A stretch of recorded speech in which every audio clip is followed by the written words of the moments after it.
Quest Audiobooks presents an unabridged recording of Hillary's Back by Faith Martin, narrated by Alison Campbell.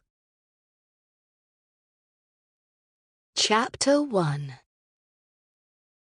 A rather grey Monday morning in October wasn't most people's idea of a good time, and former D.I. Hillary Greene was no exception. As she put on the kettle in the tiny galley kitchen of her narrowboat, the Mollern, she glanced listlessly through the round porthole window and watched as some fallen horse-chestnut leaves, a mixture of brown, red and gold, swirled about in a rising wind. As if to add to the general ambience of chilly and miserable early morning gloom, a few raindrops spattered against the glass, and she turned on the radio in a bid to bring some noise and life into her world. But the jaunty and uninspired DJ soon had her turning it off again, with a muttered and rather uncomplimentary comment on what passed for entertainment these days. She popped a slice of wholemeal bread into the toaster and sat down on the padded bench seat opposite the fold-down table.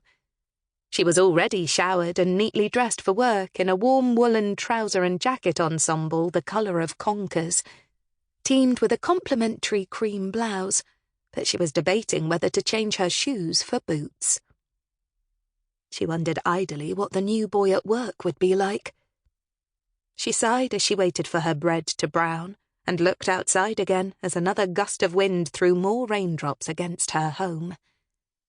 She was hoping her boss, Superintendent Roland Rollo Sale, would have another cold case ready for her, preferably an old, unsolved murder inquiry.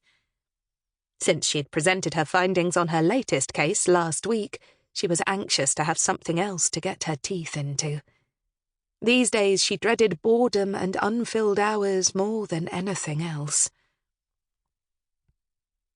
Her toast popped up, and she got up and scraped some tasteless low-fat spread that was supposed to be good for cholesterol onto it, then bit into it, trying to pretend it was a bacon sandwich.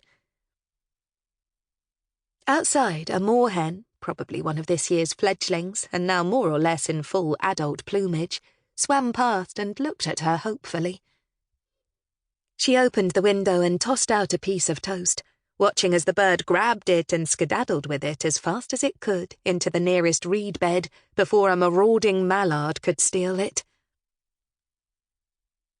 Wiping the crumbs from her fingers into the sink, Hillary gulped down the last dregs of her coffee, picked up her bag, and edged through the narrow corridor.